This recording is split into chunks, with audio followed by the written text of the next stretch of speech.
Minsan akala natin salita lang naman, isang biro lang, isang nasabi lang. Pero may mga pusong nasugatan dahil sa salitang hindi pinag-isipan. Isang hindi mo kaya, isang wala kang halaga, mga salitang naiwan sa puso. At matagal bago gumaling muli ito. Kaya turuan mo ako, Panginoon, bantayan ang bawat salita, dahil ang bibig na iyong hinipo ay dapat maging pagpapala.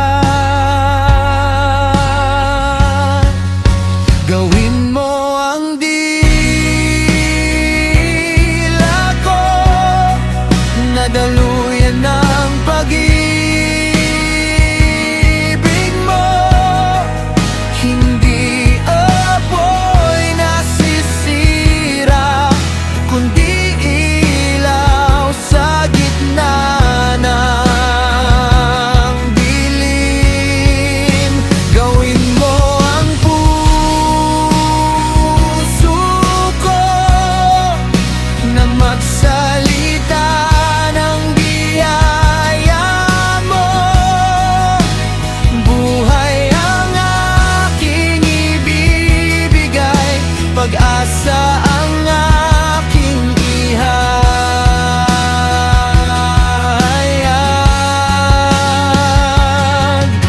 Ang mong bibig na umaawit sa'yo ay wag sana manakit ng kapwa ko. Ang labi na nagsasabing mahal kita ay punuin mo ng awa at pagpapala. Kung may taong pagod na at sumusuko, bigyan mo ako ng salitang totoo para sabihin na siya'y mahalaga at may plano ka sa kaniyang buhay pa. Bago ako magsalita, hayaan mong ikaw ang manguna. Ang katotohanan at pag-ibig ang lumabas sa aking bibig.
sa pag-ibig. Hindi ako magsasalita ng galit. Ang aking bibig ay para sa iyo. Ang aking boses